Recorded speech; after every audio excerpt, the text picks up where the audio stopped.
بھائی ماں کی تعداد بھی اس علاقے میں الحمدللہ زیادہ ہے. لیکن مولانا محترم میں اس وقت آپ سے گزارش کرنا چاہوں گا کہ یہاں کے حالات کیا ہیں. میں سمجھتا ہوں کہ یہاں کے مردوں کے جو حالات ان سے آپ کو بھی واقف ہیں. یہاں کے خواتین کے تعلق سے میں آپ سے عرض کرنا چاہوں گا کیونکہ مجھے خطاب آپ کو کرنا ہے. 100 خواتین کے درمیان میں بھی میں نہیں سمجھتا کہ 5 خاتون ایسی نکلیں گی جو توحید و رسالت اور آخرت کے تصور کو کافی و شافی ہو جائے گی. محرم اور غیر محرم پاکی اور ناپاکی کے تمام فرائض سے واقف ہوں گی. یہ بڑی ضرورت سے ہو. اس علاقے میں کلکر بدحالی تھی لیکن مکتب آباد ہونے کے نتیجے میں عمرہ کے بچوں کے ساتھ ساتھ غربا کے بچے بھی دین کی بنیاد توحید رسالت اور آخرت سے آشنا ہو جاتے ہیں. لیکن تمدنی تبدیلی آئی ہے.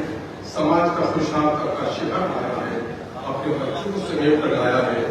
گاؤں کا مزدور پردیش میں ہے, خوشحال شہر میں ہے, گاؤں میں مکتب آباد میں.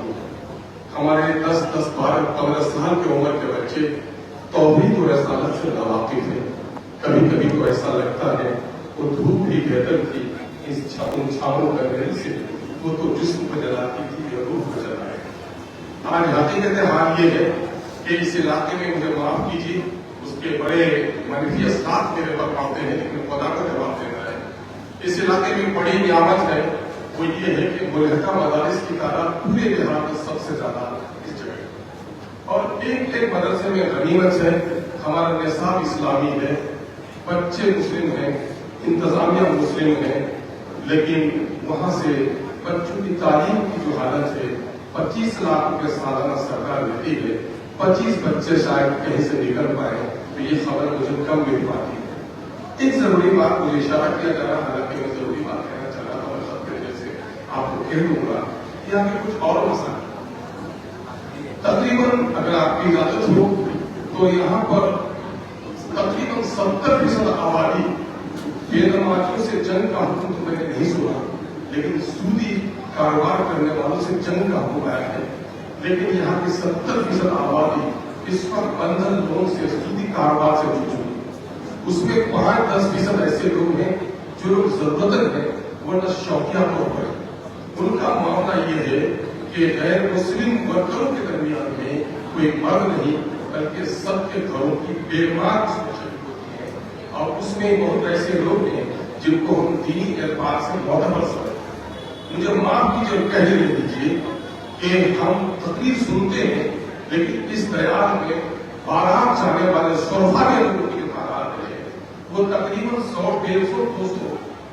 اگر سچا کمیشن ادھر آ گیا کمیٹی کے لوگ آتے تو شاید مسلمانوں کی غریبی کا نہیں بلکہ سیمانچل کے اسباب پر بے حیائی اس قدر ہے کہ شرفا کی بیٹیاں دلہن بنا کر سب کے سامنے اس کی رونمائی کی جاتی ہے.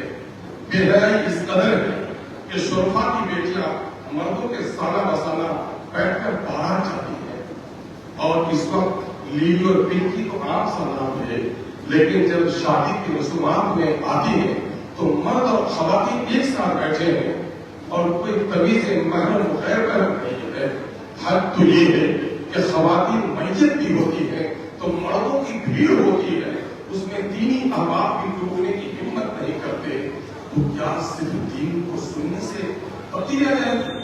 میں مسجدوں میں جاتا ہوں, میں سینکڑوں مسجدوں میں کہتا ہوں احادیث تو سنائے جاتے لیکن قرآن کی تفہیم کہیں نہیں سنائی جاتی.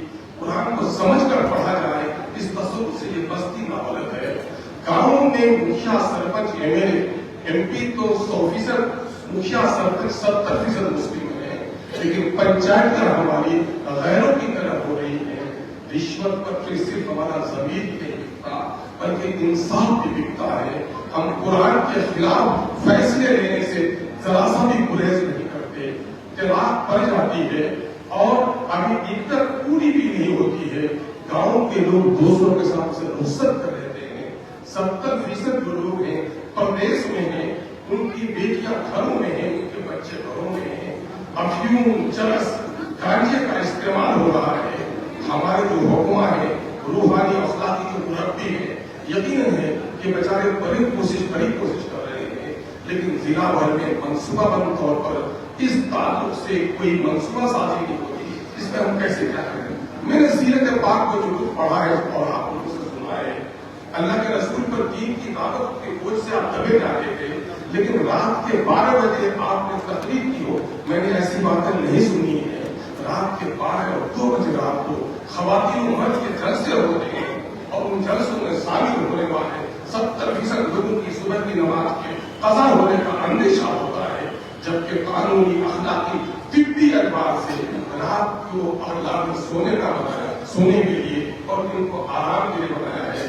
یہ وہ حالات ہے، ایک بیمار کے پاس، ایک حکیم کے پاس ایک پیتھولوجی کا جو کمان لڑکا ہوتا کمپاؤنڈر، میں نے جو کچھ محسوس کیا ہے، میں نے ذمہ داری کے ساتھ آپ کے سامنے میں پیش کرنے کی جسارت صرف اس لیے کی ہے کہ اللہ کرے آپ کی آمد سے اور آپ کی نصیحتوں سے، اس تعلق سے اگر ہم کو کچھ روحانی غذا اور ہمارے مرض کی دوا مل جائے، اللہ اس کی توفیق سے وہ آخر الدعوانا الحمدللہ